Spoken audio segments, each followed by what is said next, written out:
Okay, in the last lecture we discussed about the counters. Now we discuss 3-bit synchronous up counter. In a 3-bit synchronous up counter, we use a three variables.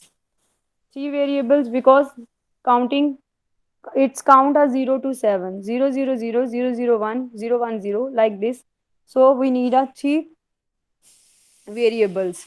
Okay, so in a 3-bit synchronous up counter we need a three flip flops because each flip flop can store a 1-bit data, and in this 3-bit synchronous up counter, so we using a three flip flops. Okay, then the ये आपके last जो lecture थे उसमें हमने synchronous 2-बिट design किया था। यहाँ पे इसका क्लॉक को मैंने रिप्रेजेंट नहीं किया था उस लेक्चर में। यहाँ पे देखो ये बाकी सारा डिस्कस हो गया था। क्लॉक देखो यहाँ पे सिंपल सेम क्लॉक दी जाती है। इनमें शेयर हो रही है आपको स्क्रीन, ये आपकी स्क्रीन पे आ रही है, ठीक यस है। मैम। तो ये देखो इसमें क्लॉक देखो, इसमें वहां पे आपने ये सिंक्रोनस की क्लॉक्स भी देखी है। तो वो क्या करता था, जैसे Q1 जो आपका Q1 था, Q2 के नेगेटिव एज को फॉलो कर रहा था। एक तो यहाँ पे हमने पॉजिटिव एज क्लॉक ले रखी है, ठीक है। तो पॉजिटिव एज क्लॉक कहाँ से होती है, 0 से 1 जैसे क्लॉक जाती है उस चीज को पॉजिटिव एज बोलते हैं। तो क्यू नोट पे देखो जो फर्स्ट क्लॉक है उस कंडीशन में क्या है आपका इनिशियल में, तो क्या है जब आपकी क्लॉक स्टार्ट ही हो रही है तो क्या है, ये दोनों 0 0 है। एकदम से क्या है आपके फिर 1 है। 1 के बाद क्या है आपका जो फर्स्ट क्यू नोट है 0 है। साथ के साथ ही Q1 भी उसी के अकॉर्डिंग अपना वेरी कर रहा है फर्स्ट वाली क्लॉक का देख के, ठीक है। जब ये आपका 1 है तो उस कंडीशन में आपका Q1 क्या है, उस टाइम पे 0 है। जब ये 0 है तो उस टाइम पे 1 है, ठीक है। 1 अकॉर्डिंग टू एक ही क्लॉक पे वो काम कर रहा है। अब देखो यहाँ पे फर्स्ट में 0 0 0, ठीक है। जो Q आपका था 0 है और Q1 भी आपका 0 है, ठीक है। आपका आगे ये जो आपका बिटवीन इसके देखो जो एरोज हैं इनके बीच में आप जो क्लॉक देख रहे हो Q नॉट की, तो वो 1 है और Q1 उस टाइम पे क्या आपकी 0 है। तो ये क्या शो कर रहा है उस टाइम पे कि ये 1 काउंट कर रहा है। नेक्स्ट में देखो, नेक्स्ट में क्या काउंट कर रहा है, वो 2 काउंट कर रहा है। कैसे, जो क्यू नोट है आपका 2 और 3 के बिटवीन देखो, क्यू नोट आपका 0 है और Q1 उस कंडीशन में क्या है आपका 1। थर्ड और फोर्थ के बीच में देखो क्या है उस कंडीशन में, दोनों दोनों 1 है। तो 0 1 2 3 सात के साथ काउंट कर रहा है एक ही क्लॉक पे।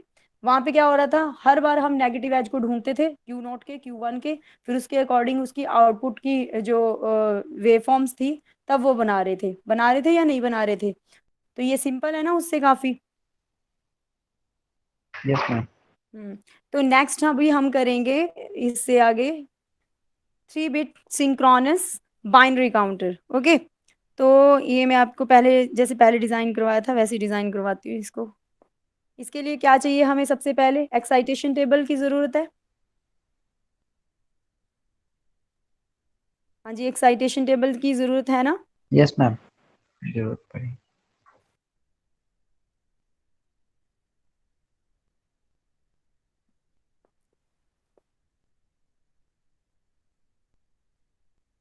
यहाँ पे देखो, तो मैंने मैंने जो कॉपी पे बनाया हुआ मैंने उसमें टी फ्लिप फ्लॉप यूज किया हुआ है, लेकिन जो यहाँ पे आपका हम जैसे इसमें पीपीटी में देख रहे हैं तो वहाँ पे जेके फ्लिप फ्लॉप है। आप जो भी फ्लिप फ्लॉप से डिजाइन करना चाहो वो वाला फ्लिप फ्लॉप को यूज कर सकते हो। यहाँ पे मैंने में टी का बनाया, आपके लिए चेंज हो जाएगा। जैसे 2 बिट के लिए जब बनाया था तो मैंने वहाँ पे जेके ही यूज किया था, ठीक है। तो यहाँ पे मैम देखो अगर अभी, टी यूज करूँ तो आसान हो जाएगा। हाँ कोई बात, उसमें क्या होएगा, टी टी का हो जाएगा। ऐसे सिंगल होता है, आपको पता ही है वो सिंगल जाती मैम है उसमें टी जेके आसान में। होता है इसलिए पूछ रहा हाँ था। आसान होता है आसान होगा आपका टीसी से आपका तो हाँ। हाँ आप टी से कर लो जेके से कर लो। तो ये देखो इसका एक्साइटेशन टेबल होता है टी का, यही होता है एक्साइटेशन टेबल। प्रेजेंट स्टेट क्या है, 0 0 1 1 0 1 0 1, ये नेक्स्ट स्टेट होगी।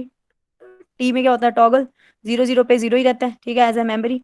और जब ये 1 होते हैं, ठीक है, तो इसमें क्या होगा, कोई भी 1 हो तो क्या होगा, ये 1 होता है ये 0 होता है। ये हमने एक्साइटेशन टेबल्स पीछे कर रखे हैं सारे, ठीक है। तो डीप में नहीं ज्यादा बताऊंगी, बस आपको बता दी ये एक्साइटेशन टेबल किसका है, टी फ्लिप फ्लॉप का।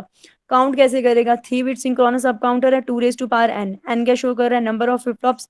और 2 raise to power n, n यहाँ पे 3 लिखा हो तो 3 फ्लिप फ्लॉप्स है, 3 फ्लिप फ्लॉप्स है। और अगर इसकी 3 पावर है तो क्या है, ये कहाँ तक काउंट करेगा, 0 to 3, ठीक है। 0 to 3 बोल दिया, सॉरी 0 to 7 तक काउंट करेगा, ठीक है। ठीक है ना, 8 बिट हो गया ये। तो ये कैसे काउंट करेगा, 0 0 0 0 0 1 0 1 0 0 1 1 ऐसे काउंट करता हुआ 7 तक आएगा, 7 के बाद अगेन 0, ऐसे काउंट करता है ये सिंक्रोनस काउंटर। सिंक्रोनस काउंटर में पता है आपको सेम क्लॉक यूज की जाती है। अच्छा, अगर इसका ये टेबल बनाना हो तो ये भी आपको आता है।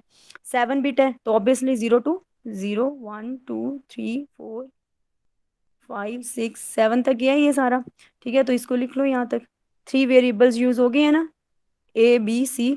तो इसकी नेक्स्ट स्टेट भी बनेगी। तो क्या बनाई मैंने, स्टार्स में बना दिया, ए स्टार बी स्टार और ये आपका सी स्टार, ये होगी आपकी नेक्स्ट स्टेट। ठीक है, तो एक्साइटेशन टेबल में देखना है, जैसे हमने क्यू ए के लिए बनानी है, अगर जो आपकी टी फ्लिप फ्लॉप की आउटपुट्स बनानी है जो भी, तो क्यू ए का 0 है तो क्यू स्टार का 1 होता है। 0 और 1 पे क्या होता है, T1 होता है। ठीक है, इनमें आपने देखना है, अगर प्रेजेंट या नेक्स्ट स्टेट में कहीं पे भी 1 आता है तो उस स्टेट में क्या होता है, टी आपका क्या होता है, 1 ही होता है। तो इनमें देखो आपका, ये तो आपको पता ही है, ये स्टार्ट करेगा 0 टू 7, फिर ये कहाँ से स्टार्ट करना करेगा, 1 से 0 तक, ऐसे ही करेगा ना। पहले प्रेजेंट स्टेट यस में मैम, क्या काउंट कर एक रहा था, स्टेज 0 ऊपर 1 चला 2 3, जाएगा। हाँ 7 तक कर रहा था ये। फिर आपकी जो नेक्स्ट स्टेट होएगी कहाँ से स्टार्ट होती है, 1 से स्टार्ट होती है ना। तो ये आपकी 1 से आ गई। ठीक है, यहाँ पे ये ध्यान रखना है थोड़ा सा। तो उसके बाद यहाँ से हमने अपना बनाया टी की आउटपुट कैसे आएगी। तो यहाँ पे देखो 0 और 1 है, तो इस कंडीशन में क्या होता है, टी आपका 1 ही होता है। जब आपका यहाँ पे देखो ये 0 है लेकिन ये 1 है, तो क्या आ गया वहाँ आपका 1। फिर नेक्स्ट में देखो यहाँ पे 1 है, यहाँ पे 0 है, कहीं पे भी 1 मिलता है आपको तो उसमें क्या होता है, आपका 1 ही निकलता है। तो ये तो आपका सारा क्या निकल गया, आपका टोटल 1। ठीक है, इससे आपका ये टी ए निकल गया। देन टीबी, टीबी के लिए क्या देखोगे आप, क्यूबी और क्यूबी स्टार। आप इसकी इनपुट देखो, क्यूबी की क्या है 0, क्यूबी की क्यूबी स्टार की भी क्या है आपकी 0। 0 पे क्या होता है, टी 0 रहता है। ठीक है, ऐसे ही नेक्स्ट 0 और 1 पे क्या रहता है आपका, 1 वन। 1 रहता है। तो ऐसे ही आपने ये सारा निकाल लेना है। निकालो आपके 1 0 पे, 1 1 पे क्या होएगा आपका 0। जीरो। ठीक है, और 1 0 पे क्या होएगा आपका 1। फिर आपका 0 और 0 पे क्या होएगा 0। वन। 0 और 0 पे क्या होता है, 0 होता है ना। जीरो। और 0 और 1 पे क्या जीरो। होएगा आपका 1। ये ठीक है, बिल्कुल कोई हमारे। भी 1 आ गया। फिर उसके बाद 1 और 1 पे क्या होता है, ये 0 होता है, बस ये याद रख लेना। फिर उसके बाद ऐसे ही जीरो। करके 1 और 1 पे ये ऐसे करके आपने इनका सारा बना लेना है, 0 और 0, 0 और 0 0 0 0 0 0 0 0, ऐसे करके 0 और 1 पे 1, 1 और 1 पे 0 है ये, 1 1 पे 0 है, 1 1 पे 0 है। ठीक है, 1 0 पे 1 0 पे 1 है। ऐसे करके ये आपका पूरा टेबल बन गया। अब ये 3 वेरिएबल्स था, तो 0 टू 7 ये। ठीक है, के मैप कौन सा बनेगा, 3 वेरिएबल्स वाला। ठीक है, 0 टू 7 सेल्स होते हैं इसमें। तो आप बना दो 0 1 2 3 4, 0 1 2 3 4 5 6 7। ठीक है, वहाँ पे वैल्यू इंसर्ट कर दो। पहले हम बनाएंगे टी ए के लिए, फिर टी बी के लिए, फिर टी सी के लिए। मैंने यहाँ पे डायरेक्टली वैल्यू डाल रखी है, टी ए टी बी और टी सी। इनसे जो आउटपुट निकलती है, टी ए में देखो सारे 1 थे तो टी ए किसकी निकल गया, इक्वल 1 के।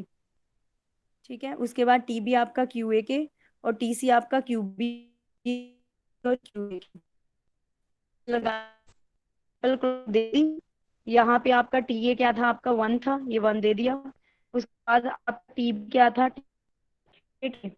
था जो आउटपुट है इसकी इनपुट बन रही थी, तो यहाँ से ये इसकी इनपुट बन गई।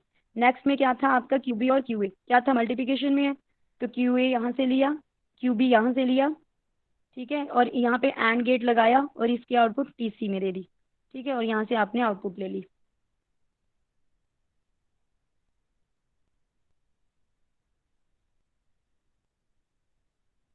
हाँ जी, ये क्लियर हो गया। ऐसे ही आपका ये हो गया 3 bit synchronous up counter design. Okay, अब इसकी clock yes form, ma'am. Clock का देखते हैं। ये जो है, ये देखो इसकी क्लॉक्स के लिए शो हो रहा है आपकी स्क्रीन पे।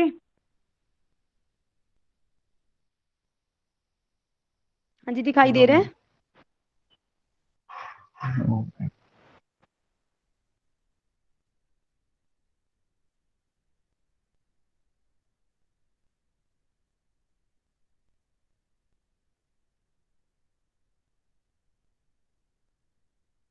अभी अभी दे रहा है? अब दिख रहा है मैम। Yes ma'am. ठीक है, अभी इसका क्लॉक देखो, क्लॉक इसमें सेम दिया जा रहा है। अब Q net, Q not, Q one, Q two कहाँ तक काउंट करेंगे? 7 तक काउंट करेंगे। तो करवाओ इनसे काउंट। फर्स्ट क्लॉक पे देखो, फर्स्ट पहले इनिशियल स्टेट में तो वो जीरो ही है, तीनों ही जीरो है तो जीरो काउंट कर रहा है। उसके बाद क्या है वो 100, मतलब क्यू नॉट आपका हाई है, दोनों बाकी लो हैं, तो उस कंडीशन में वो 1 काउंट कर रहा है। नेक्स्ट में क्या कर रहा है? 0 1 0 कर रहा है, तो 2 काउंट कर रहा है। अभी यहाँ पे तो नहीं देखो कोई भी कंफ्यूजन हो रहा है आपको क्लॉक्स में? 0 1 2 3 6 7 ऐसे करके लिखा हुआ है और आराम से समझ भी आ रहा है आपको। ठीक है, तो थर्ड क्लॉक में क्या आया आपका? 3 काउंट कर रहा है। ठीक है, फोर्थ में आपका क्या कर रहा है? फोर्थ में आपका 4 ही काउंट कर रहा है, 0 0 0 1, और 3 पे क्या कर रहा है आपका? 1 1 0। ठीक है, और 2 पे क्या कर रहा है आपका? 2 को काउंट कर रहा है, 3 4 6, 3 4 5 6 7 ऐसे करके काउंट कर रहा है। और 8 पे क्या हो रहा है? वो अपने आप को दोबारा रिपीट कर रहा है, 0 0 0। ठीक है, 0 to 7 काउंट करने के बाद कहाँ जाता है वो? मूव होके दोबारा जीरो पे जाता है, जैसे आपने यहाँ पे अभी देखा ही है इसमें इमेज में, जो मैंने नोट्स में से दिखाई है। ठीक है, क्लियर है ना? ऐसे करके सिंक्रोनस काउंटर आपका क्या करता है? काउंट करता है। मैम इसमें अप और डाउन कब कब जाता है मैम? अप, अप और डाउन, अभी अप बना रहे हैं हम, डाउन काउंटर भी बनाएंगे ना इसके। तो मैं आपको बता रही हूँ, अभी हम अप वाले जितने भी आप काउंटर्स हैं, सिंक्रोनस, एसिंक्रोनस, ये सारे हमारे हो गए हैं कवर। अभी जो हमारे लेक्चर्स चलेंगे उनमें क्या होंगे? डाउन काउंटर्स को डिजाइन करेंगे, कैसे करते हैं वो। आप काउंटर में मैंने हर लेक्चर में आपको बताती हूँ, हर लेक्चर में आपका ये क्वेश्चन होता है। आप काउंटर में कैसे होता है? 0 1 2 3 ऐसे करके। डाउन काउंटर में वो रिवर्स में काम करेगा, जैसे एसिंक्रोनस में मैंने बताया था ना, वो बार, उसका बार हो जाता है। ठीक है, वो कैसे डिजाइन करने हैं और कैसे काउंट करेंगे वो हमने जो आगे वाले नेक्स्ट लेक्चर हैं उनमें हमने डाउन काउंटर ही डिस्कस करने हैं। Okay, okay ma'am. ठीक है, तो यहाँ से देख लो एक, ये वाला डायग्राम देखो, शो हो रहा है स्क्रीन पे। Yes ma'am. यहाँ से देखो, ये अभी ऊपर वाला देखो, 0 1 2 3 जो ऐसे जा रहा है, ये ऐसे जाता है, इनको बोलते हैं अप काउंटर। ठीक है, अगर जैसे ये एरो अभी क्या है? सर्कल फॉर्म में जा रहा है, अगर ये क्लॉक वाइज जा रहा है ना, जैसे इसको एंटी क्लॉक वाइज करोगे तो क्या होएगा? ये डाउन काउंटर की तरह काम करना स्टार्ट कर देगा। डाउन काउंटर में क्या करेंगे हम? जहाँ पे 1 1 लिखा हुआ है ना, वहां से एरो क्या करेंगे? 1 1 0 की साइड, फिर उसके बाद 1 0 1 की तरफ, फिर क्या करेंगे? 1 0 0 ऐसे करके वो डाउन काउंटिंग करेगा। ठीक है, ये तो अप काउंटर के लिए बनाया हुआ है। Okay, yes ma'am. ठीक है, इससे आपके जितने भी अभी आपके सारे ये टॉपिक्स हो गए हैं, काउंटर्स क्या होते हैं, ठीक है, type of the counter, difference between synchronous asynchronous counters, उसके बाद अप काउंटर्स, सारे टोटल मतलब कवर हो गए हैं। अभी जो नेक्स्ट लेक्चर चलेंगे उनमें डाउन काउंटर और भी जितने भी आपके मोड 10 काउंटर, ऐसे जितने भी है ये वाले सारे काउंटर्स हम डिस्कस करेंगे। ठीक है, नेक्स्ट लेक्चर्स में।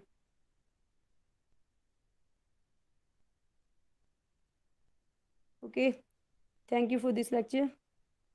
Thank you ma'am.